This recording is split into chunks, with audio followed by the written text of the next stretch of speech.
A man calmly walks into a Bronx barber shop, appearing casual as he surveys the scene and approaches one of the workers.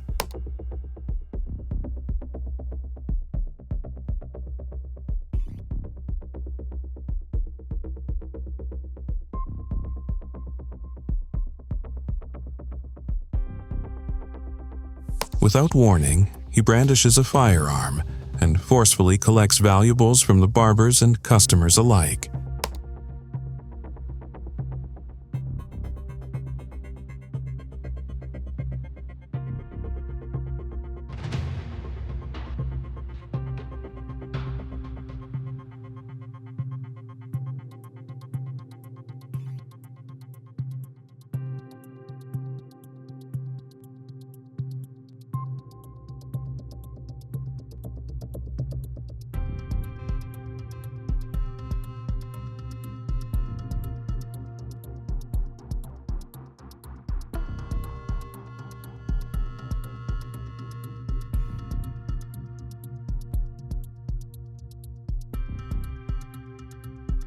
He quickly gathers nearly $30,000 worth of cash, jewelry, and electronics before fleeing the shop, leaving the stunned victims behind.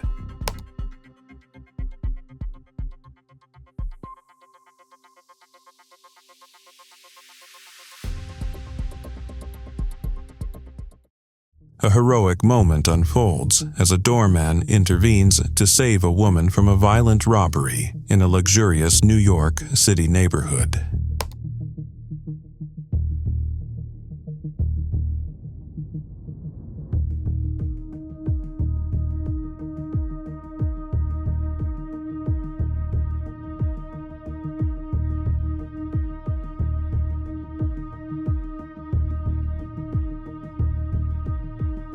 The doorman bravely steps in, confronting the attacker and preventing the robbery, while bystanders remain passive, watching without offering assistance.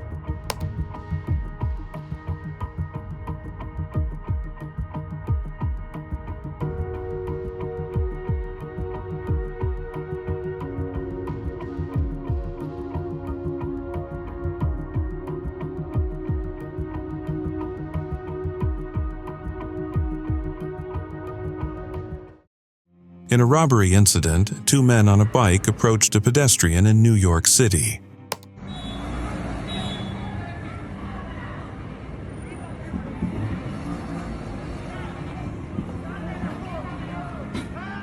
One of them jumped off and attempted to rob the victim, but a quick-thinking passerby grabbed him immediately.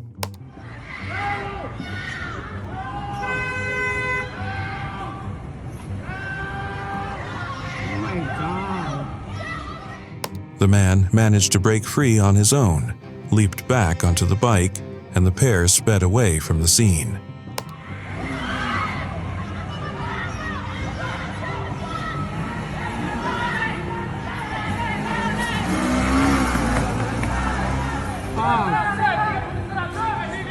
No, pero no le dio la pierna.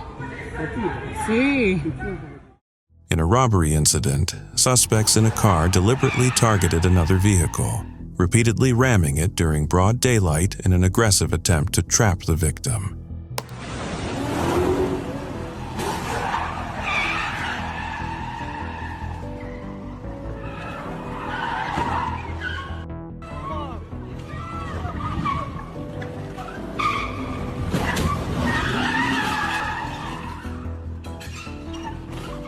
After forcing the vehicle to a stop, the assailants quickly exited their car, approached the victim, and robbed them before fleeing the scene.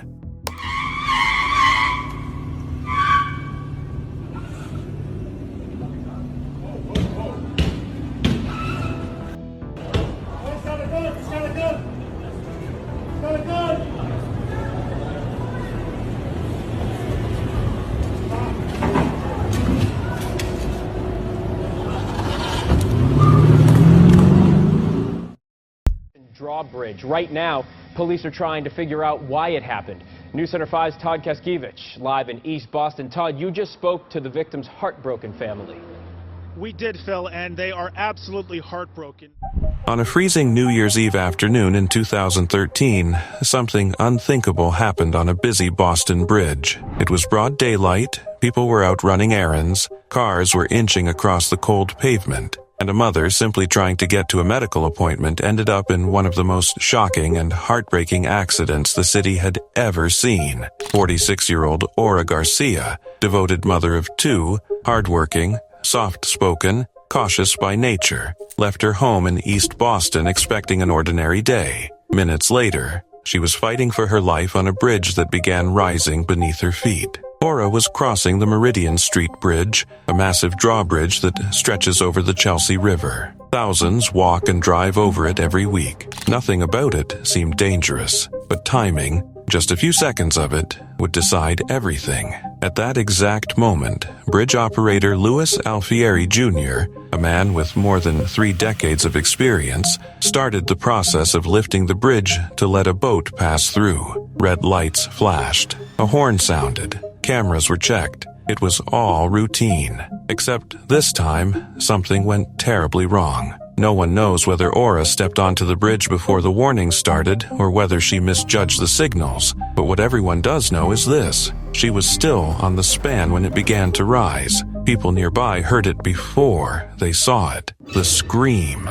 As the bridge tilted upward, Aura clung desperately to the steel plates beneath her. Witnesses watched her small gray hat fall, drifting uselessly toward the river, while her voice echoed across the cold air. For almost a full minute, she held on, terrified, calling out, fighting a machine that didn't stop for anyone. The operator heard her. He reacted instantly. He reversed the lift, trying to lower the bridge as fast as he could. But in that desperate attempt to save her, something even more tragic happened. As the plates came back together, Aura became trapped between them. The mechanical weight, immense, unforgiving, closed in before help could reach her. By the time emergency crews arrived, there was nothing left to do. She was pronounced dead at the scene, a life lost in the most surreal, horrifying way imaginable. The operator was taken to the hospital, shaken and devastated. He'd followed procedure for 34 years without a single incident. This wasn't negligence.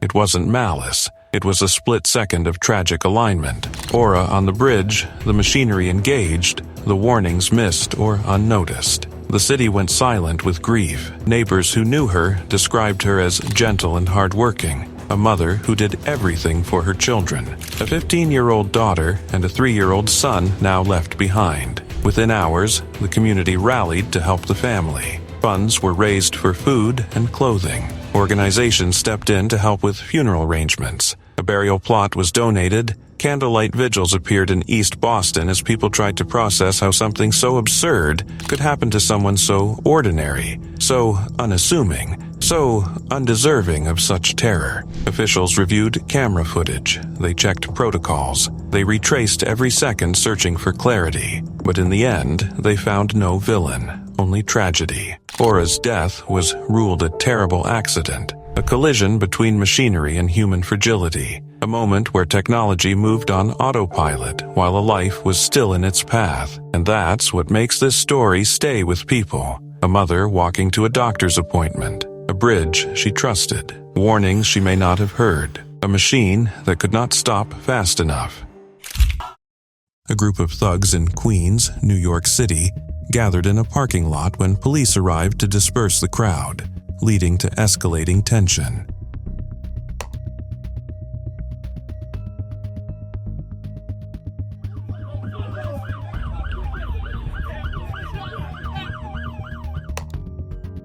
As officers tried to break up the meetup, the crowd turned hostile, attacking and vandalizing 3 police vehicles in a violent rampage.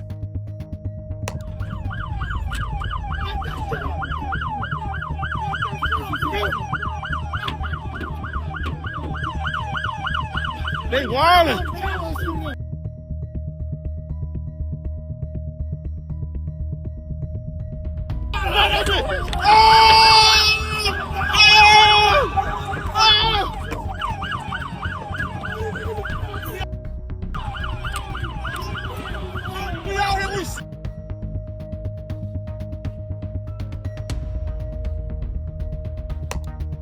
The scene becomes chaotic as several individuals continue to smash windows and deface the cars, while police struggle to regain control of the situation.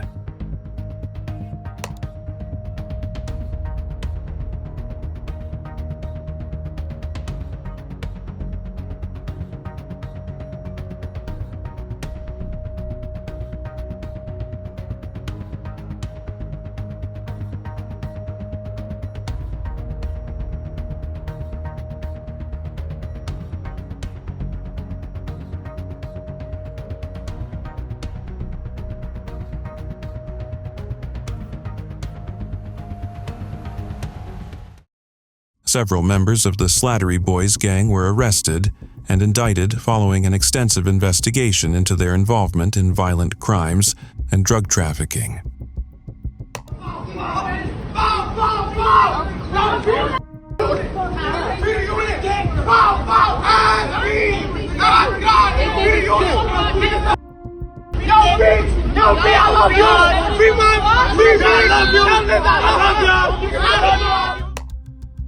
Authorities revealed that the gang had been linked to a string of shootings and illegal activities across the city, prompting a coordinated takedown operation.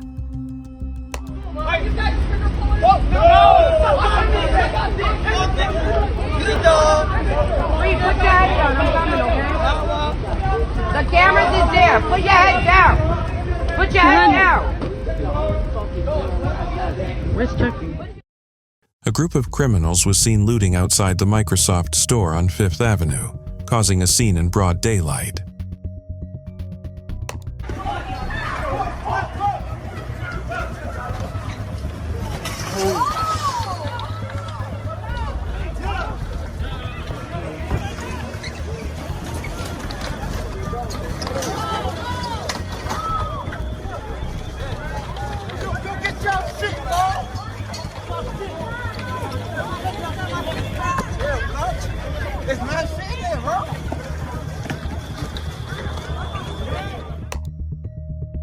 They moved quickly along the street, snatching merchandise and creating chaos, with bystanders capturing the moment on their phones.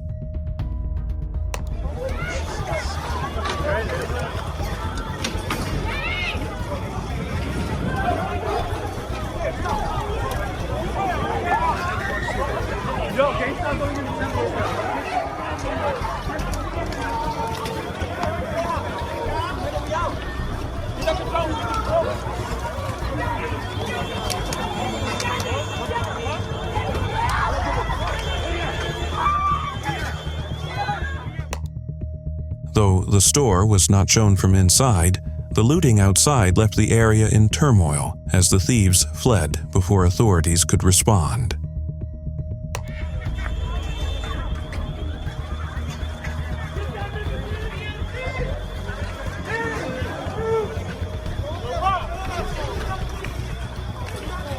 Yo, get your money. You guys are quick. Holy. What?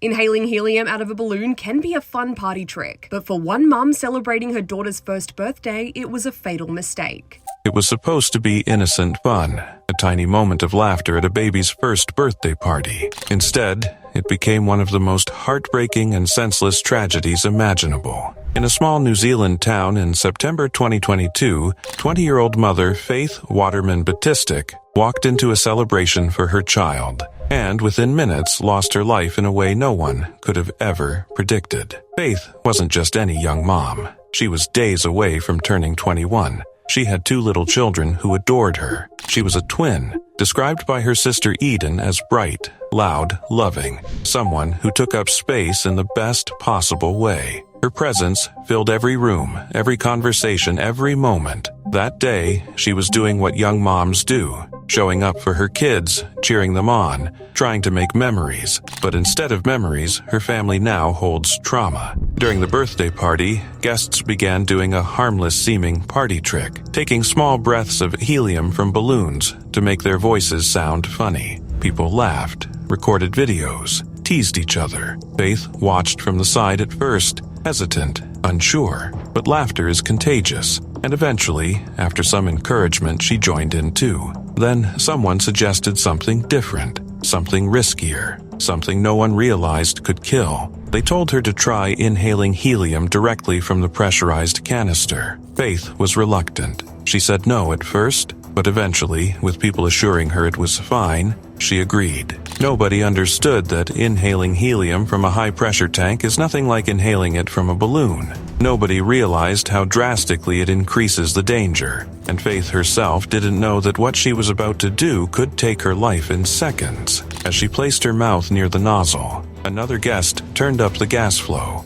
Everything changed instantly. A blast of high-pressure helium shot into her throat and lungs. She didn't even have time to process what was happening. Her skin turned blue, her knees buckled, her eyes widened with confusion and fear. Her last words were barely audible, just a stunned reaction to a feeling she knew wasn't right. Then she collapsed. Her mother screamed. Her cousin rushed to her side. People froze. A child's birthday party became a scene of panic and horror as family members desperately performed CPR for 45 agonizing minutes. Paramedics continued the resuscitation efforts for 20 minutes more, but nothing brought Faith back. The helium had forced out the oxygen her body needed, suffocating her from the inside. She died almost instantly, but the fight to save her lasted over an hour. Later, doctors confirmed what her family didn't know, that inhaling helium from a pressurized canister can send a lethal rush of gas into the lungs, far too much and far too fast.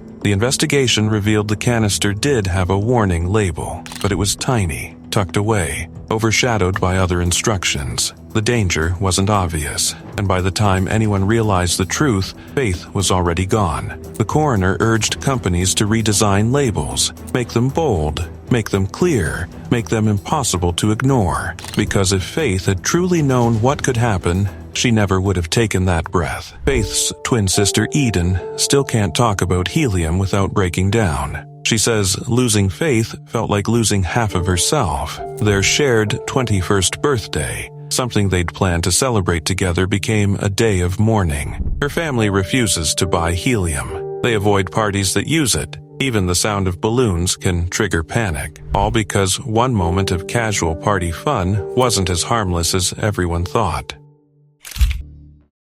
Already in the middle of a brutal assault, a 68-year-old man is seen struggling on the ground near Pitkin Avenue and Barbie Street in Brooklyn.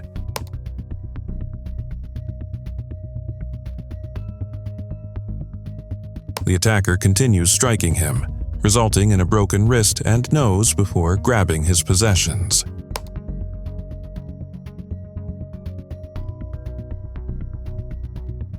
With the stolen items in hand, the suspect quickly flees, leaving the injured man lying on the sidewalk.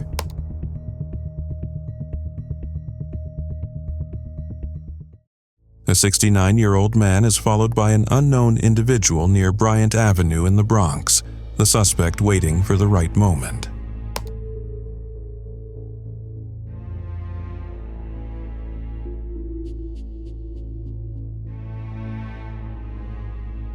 Once the man enters the elevator, the attacker pulls out a knife, threatening him for his money.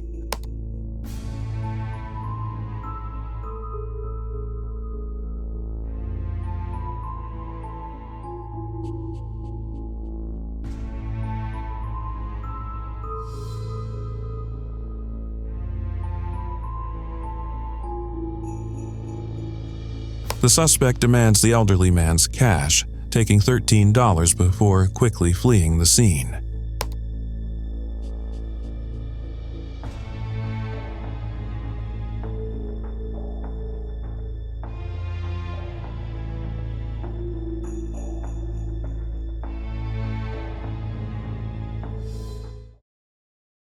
A 71-year-old man is outside near the Foster Avenue in Brooklyn, New York, when a robbery occurs.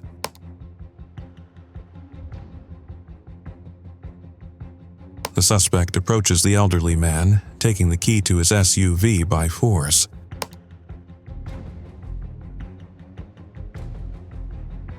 After seizing the key, the robber steals the vehicle and drives off, leaving the victim standing there.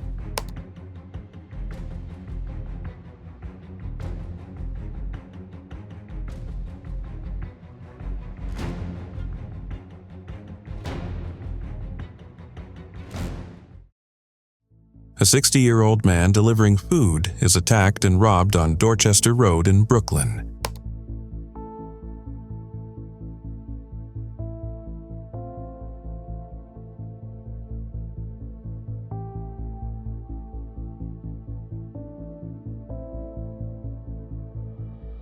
The attackers, after collecting their food, suddenly assault the delivery man before forcefully taking his belongings.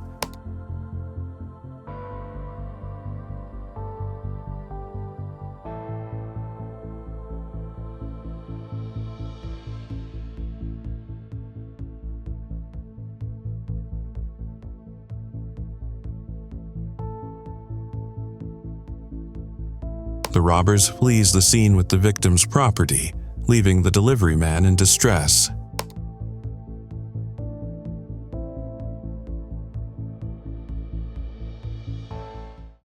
An 81-year-old man is brutally beaten and robbed on 34 Avenue in Queens, New York.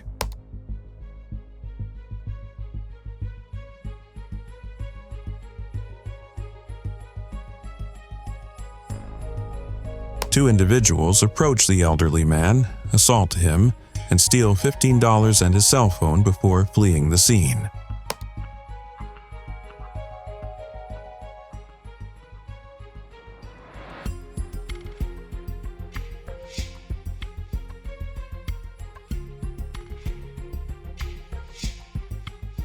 The suspects drive away in a SUV, leaving the victim in pain and shocked by the attack.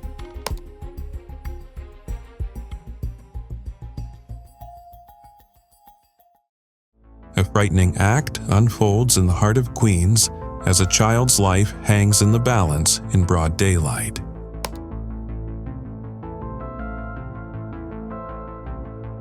In a shocking incident in Queens, New York, a suspected kidnapper attempts to abduct a child in broad daylight, grabbing the youngster while the mother is nearby.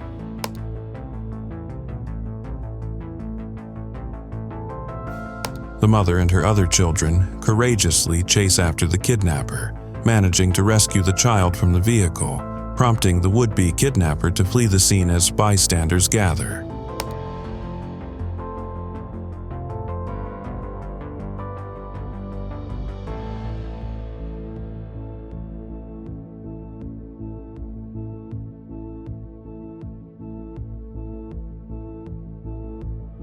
A man has died from his injuries after he was magnetically pulled into an MRI machine while wearing a large metal chain around his neck. On July 16, 2025, something happened inside a Long Island medical facility that it barely sounds real. It was supposed to be just a quick knee scan, nothing more. Keith McAllister, a 61-year-old husband, father, and grandfather, had gone with his wife, Adrienne, simply to keep her company. He'd done this before. They'd been to the same place before. Nothing ever felt dangerous about it. But this time, everything went wrong in a way no one could have imagined. Keith walked into Nassau Open MRI in Westbury, wearing the same heavy 20-pound metal chain he'd worn countless times. According to Adrienne, the staff already knew about it. They'd seen it during previous visits. No one had ever told him to remove it. No one had ever warned him. And that tiny detail, that casual oversight, would become fatal. After Adrienne finished her knee scan, she needed help getting off the MRI table. A technician, someone who had seen Keith in that chain before, stepped out, then brought Keith into the room to help her. In that split second, a deadly mistake was already in motion. The MRI machine was still active, the magnet still charged. And anyone who has ever been near an MRI knows one truth: metal doesn't stand a chance. The moment Keith stepped forward, the machine seized the chain with unbelievable force. In an instant, that 20-pound weight became a weapon. The magnet ripped Keith across the room like he was weightless. Adrienne watched her husband's body snap forward, watched him go limp in her arms, watched something impossible unfold right in front of her. She later said she will never forget the sound, the speed, the sheer helplessness of that moment. What happened next was chaos. Adrian and the technician pulling, screaming, begging someone to turn the machine off, desperate to free him. But the magnet doesn't let go. It doesn't loosen. Keith was trapped, pinned to it by his own necklace, unable to breathe, unable to move. And there was nothing they could do. Not with their hands. Not with their strength. Not with their tears. For nearly an hour, Keith stayed stuck to that machine. 1 full hour. By the time emergency crews arrived and finally freed him, the damage was already done. He had suffered multiple heart attacks. His body had endured trauma no one should ever experience. He died the next day because of a chain, a magnet, and a series of failures that should never have happened. Then came the questions and the finger-pointing. Authorities claimed Keith wasn't supposed to be in the room, but Adrian and their daughter, Samantha, insisted the opposite, that a technician invited him in, that this wasn't a man wandering into danger by himself. This was a man following instructions, helping his wife, doing exactly what he was told in the presence of trained medical staff who should have known better. Samantha even said the reports making her father look like an intruder were not only wrong, they were cruel. And the most chilling part? Everyone in that room knew the risk. MRI machines aren't random. They are among the strongest magnets on Earth, capable of turning even something as small as a paperclip into a projectile. Adrian now lives with the image of her husband being ripped away from her. Not metaphorically, but literally. She remembers begging for someone to shut the machine off. She remembers the fear on the technician's face. She remembers realizing, minute by minute, that no one was coming fast enough. And she remembers the silence that followed. Keith McAllister's death wasn't just strange. It wasn't just tragic. It was preventable. Painfully, obviously preventable. A perfect storm of human error, negligence, and assumptions ended a life that should never have been in danger. 2 men are seen approaching each other on a busy Manhattan street, engaging in a heated confrontation that escalates within seconds.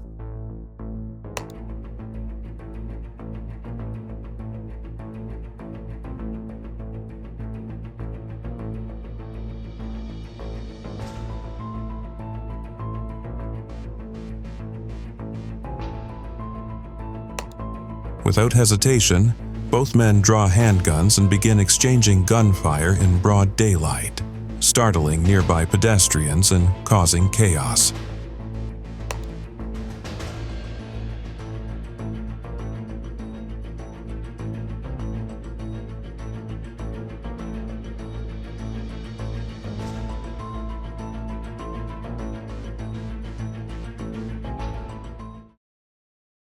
Two groups of Latinos confront each other in a Bronx street, raising tensions as members on both sides are visibly armed with machetes and baseball bats.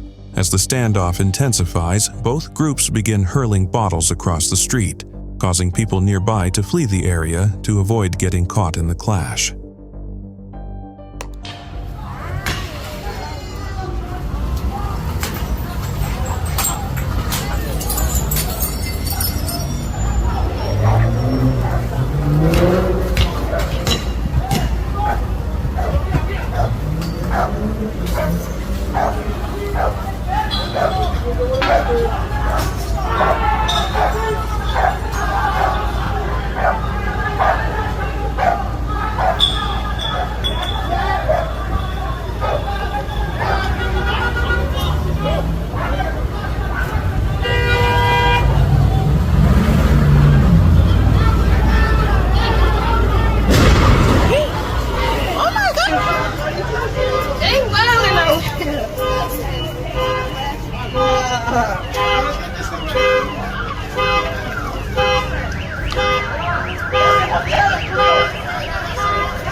The confrontation escalates into chaos as shouts echo and more objects are thrown, with several individuals charging forward while holding their weapons high.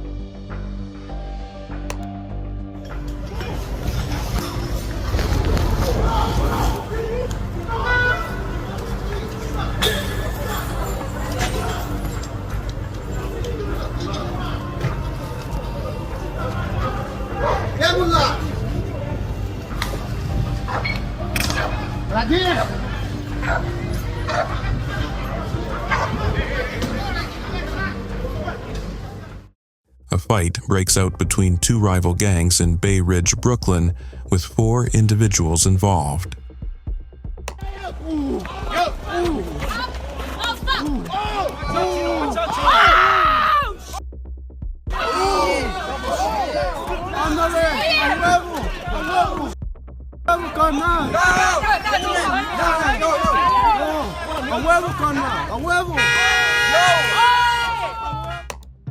Two men square off, engaging in a one-on-one battle as their companions watch from the sidelines, tensions high in the street.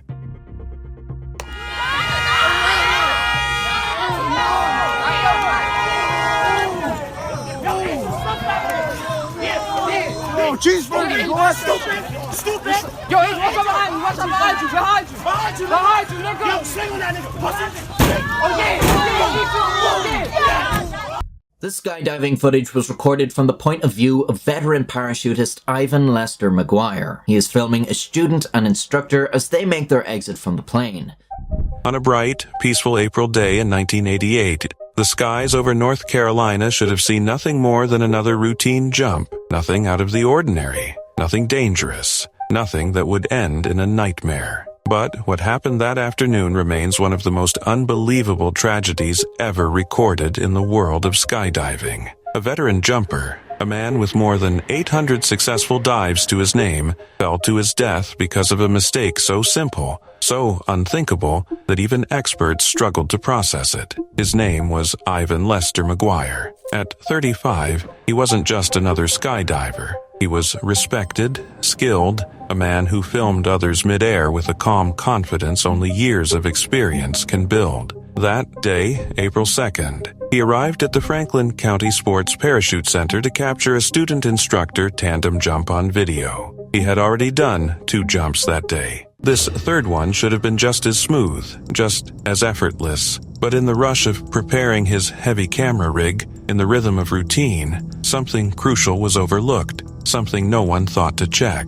Even exited the plane seconds before the student and instructor. His camera caught the blue sky, the free fall, the pair of jumpers drifting gracefully far below him. For a moment, everything was perfect, calm, controlled, familiar. Then, suddenly, the footage shook. Ivan's hand reached into the frame, searching, frantic, desperate, for the ripcord. There was no ripcord. The horror hit him in a single, chilling breath. "Oh my God, no." Those were his final words, recorded forever in the footage that continued capturing his helpless fall from 10,500 feet. There was no parachute on his back, no reserve chute, nothing that could save him. The heavy camera gear strapped to his body, investigators later said, may have tricked his muscle memory. Its weight and feel too similar to the parachute he'd worn hundreds of times before. He didn't realize the mistake until it was far, far too late. His body was later found in a wooded area 1.5 miles from the airfield. When investigators reviewed the footage, what they saw stunned them. An experienced professional had left the plane with no parachute at all. And the most haunting part, no one noticed. Federal regulations are clear. Regulation 105 requires the pilot to verify that every single jumper is properly equipped before the door opens. That step alone would have saved Ivan's life, but in the routine of the moment, in the assumption that, of course, a veteran like him had everything he needed, the check never happened. The pilot, Mark Luman, was questioned. Investigators dug for answers, but the truth was brutally simple. This was not intentional, not sabotage, not equipment failure. It was a chain reaction of assumptions, each person trusting the other, each person believing everything was normal. Nancy Fryer, the wife of the parachute center's owner, confirmed the chilling reality. No one on board realized Ivan wasn't wearing a parachute. No one paused. No one looked closely. If even one person had spoken up, one person had reached out, one person had tapped Ivan on the shoulder and said, "Hey, wait," he would have walked away that day. Instead, he fell through the sky with nothing to save him. Ivan's death shook the skydiving world to its core. How could someone with so much experience make such a basic mistake? 2 men armed with machetes attacked a man inside a New York restaurant, fatally stabbing him 3 times during the altercation. You can't do that, bro. I understand what you're saying, bro. But you gotta... The violent attack occurred in front of horrified customers, with the assailants quickly fleeing the scene after the stabbing.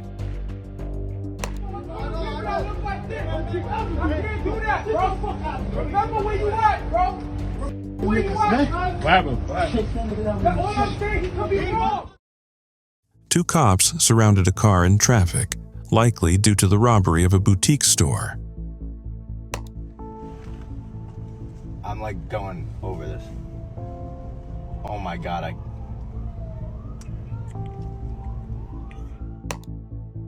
The suspects, already inside the car, quickly got out and scattered, running in different directions to evade the officers, while the officers took chase. Dude. Does he have a gun? He bounced. Right, he bounced. The whole boys are out, dude. Oh my days. Oh my God.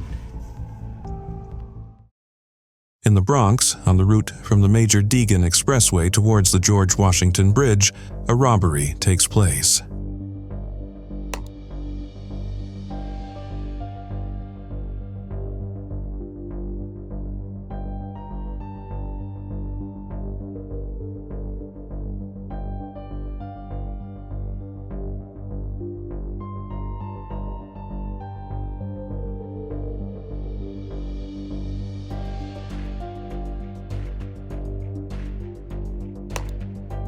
A G-Wagon is stopped, and an individual approaches, robbing the person inside the vehicle before quickly fleeing the scene.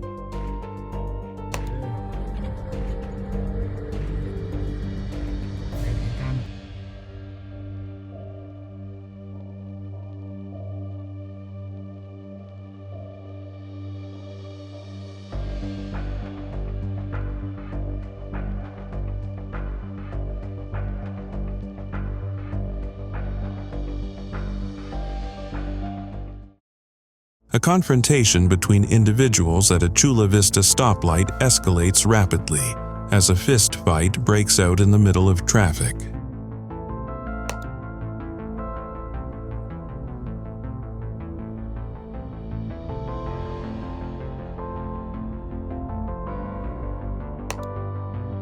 As punches are exchanged, tension builds until one of the individuals suddenly pulls out a firearm.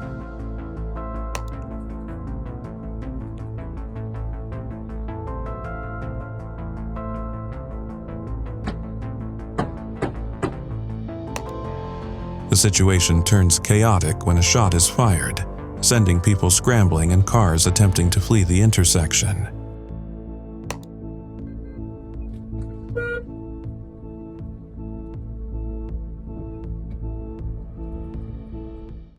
An elderly man was killed in an attack by an elephant outside the buffer zone of the Bandhavgarh Tiger Reserve in the Indian state of Madhya Pradesh.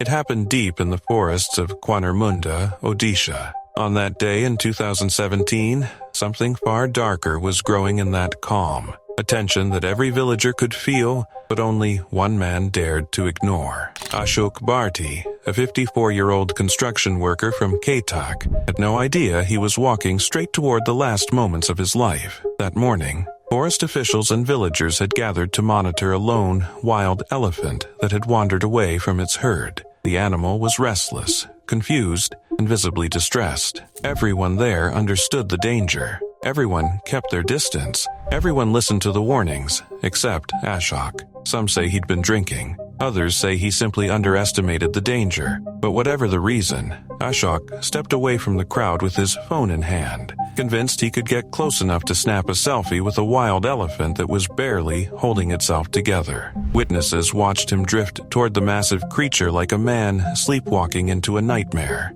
Officials shouted for him to stop. Villagers begged him to come back. But Ashok kept moving forward, smiling, steadying his phone, completely unaware that he was crossing an invisible line between curiosity and catastrophe. The elephant saw him. A giant, already trembling with fear and isolation, suddenly singled out this one human walking right into its space. And in that instant, everything changed. Its body stiffened. Its ears flared. The air shifted. People watching from a safe distance felt it the moment the animal snapped. The elephant charged. Ashok spun around to run, but fear makes the body clumsy. He tripped, fell, and the forest around him erupted with screams as the elephant closed the distance in seconds. The impact came fast and brutally. No hesitation, no chance for rescue. One wrong step, one careless decision, and the giant crushed him beneath its weight. People stood frozen, powerless to intervene, forced to watch the horror unfold in front of them. An ambulance was called immediately, and Ashok was rushed away, but the injuries were beyond saving. He died before reaching the hospital. News spread quickly across the region. Another elephant attack, another preventable death. Villagers were heartbroken. Officials were furious. They'd been dealing with a string of dangerous elephant encounters in nearby areas. Attacks on families, destroyed crops, agitated animals wandering through communities. They had been fighting every day to keep people safe, and then one man had thrown himself into danger for a photograph. Forest officers confirmed that they had been trying to push the crowd back when Ashok slipped past them. They could smell the alcohol on him. They knew he was too close. They knew the elephant was unstable, but by the time they saw what he was doing, it was already too late. The footage captured that morning. Shaky cell phone videos taken by terrified villagers spread across social media, leaving viewers stunned. It showed exactly how fast life can unravel when fascination overrules fear, when ego overrides instinct. Ashok's death became a chilling reminder of a strange new phenomenon sweeping the world. People risking their lives for the perfect selfie. Except this wasn't a rooftop in a city or a cliff edge overlooking a sunset. This was a wild, unpredictable animal fighting its own panic. An animal that never asked to be surrounded, never asked to be photographed, and certainly never asked to be provoked. In the end, Ashok's story feels almost unreal. A man standing in front of a 5-ton creature, staring into his phone instead of the danger. A split second that turned curiosity into tragedy. A reminder that nature doesn't negotiate. It doesn't bend to our desires for entertainment or attention. CCTV footage from the Bronx captures a terrifying kidnapping where a person is choked and forced into the trunk of a car. He goes, what?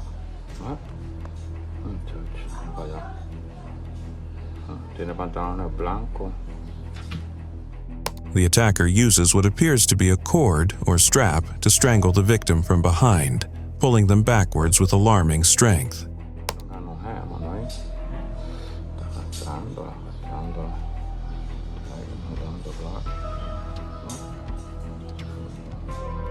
Struggling to break free, the victim is dragged toward a parked vehicle, where the trunk is opened and they are shoved inside.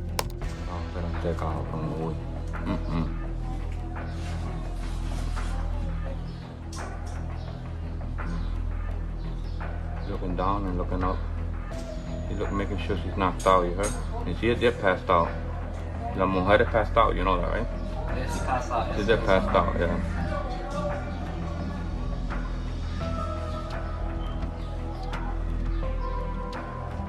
What?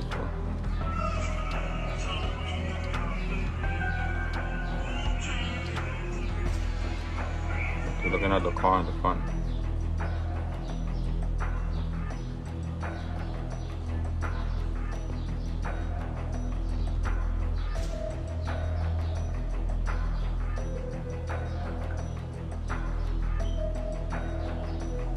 The belt out of the neck.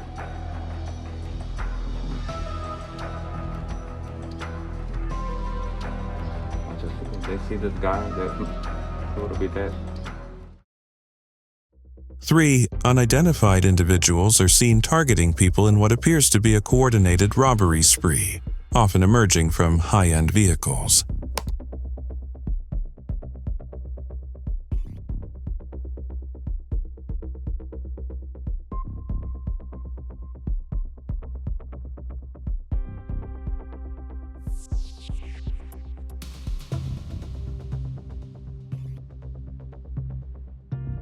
They chase after victims on foot, sometimes brandishing a firearm or knives to intimidate and demand valuables.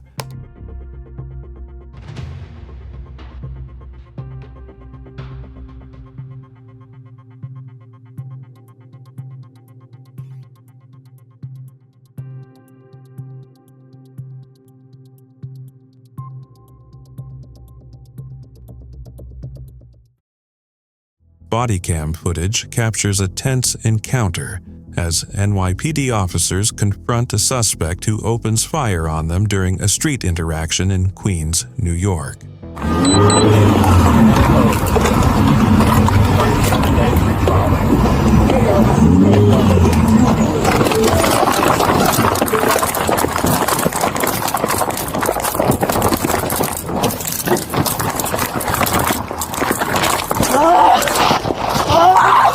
The officers quickly respond, returning fire and maneuvering to take cover while shouting commands at the armed individual. What's wrong with you? I said stop running.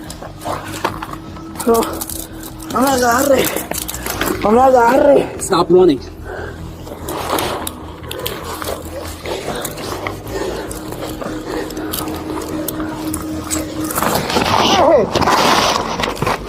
After a brief exchange, the suspect is subdued and apprehended as backup arrives, with authorities later linking him to the Tren de Aragua gang.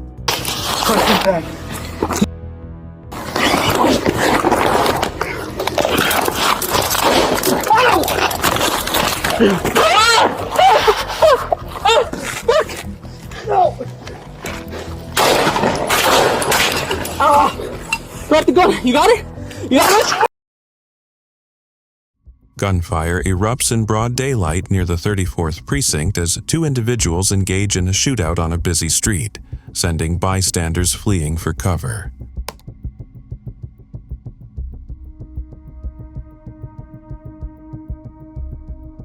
One of the shooters ducks behind a parked car, exchanging fire with someone further down the block while pedestrians scramble to safety.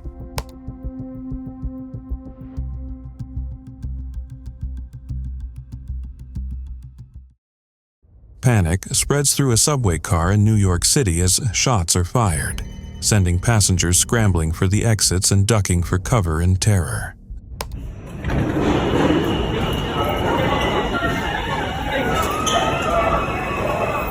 Screams echo through the station as the train comes to a halt, and frightened commuters rush out onto the platform, some stumbling in the chaos.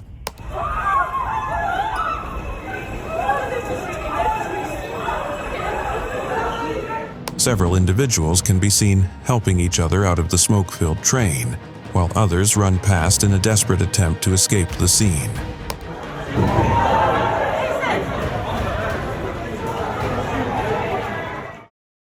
Two unidentified individuals walk briskly up to a 55-year-old man on 9th Avenue in New York City.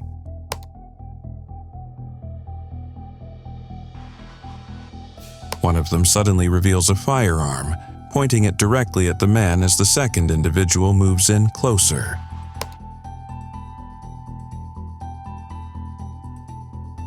They forcibly remove a watch valued at $35,000 from his wrist before fleeing the scene in opposite directions.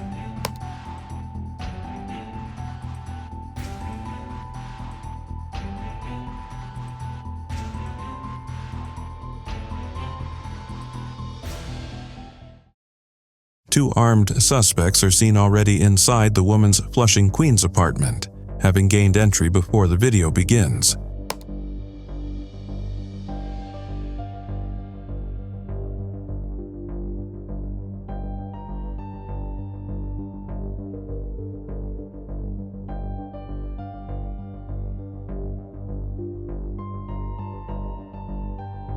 In a swift robbery, they seize $3,000 in cash, 2 iPhones, her Louis Vuitton purse, and credit cards before rushing out of the apartment.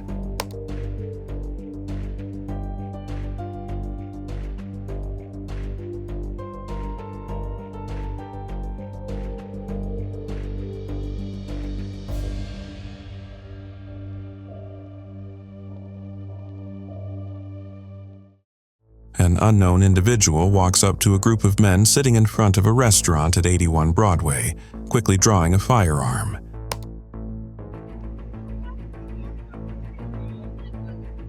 He demands their watches, and both men, clearly caught off guard, comply without resistance and hand them over.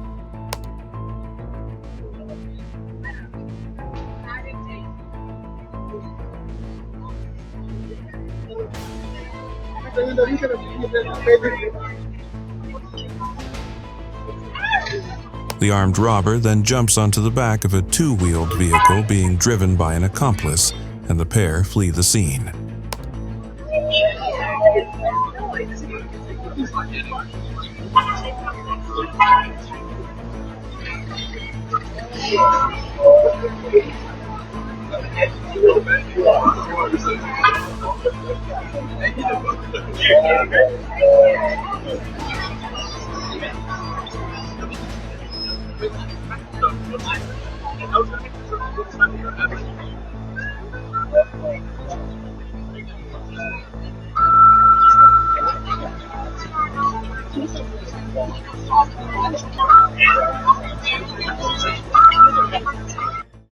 In Queens, New York, a 75-year-old individual is suddenly confronted by an unknown attacker brandishing a knife.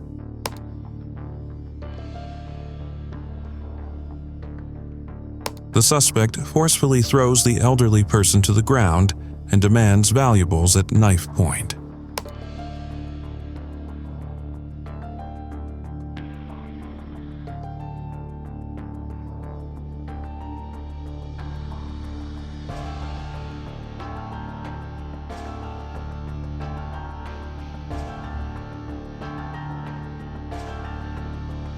After grabbing what he can, the suspect quickly flees, leaving the victim on the pavement.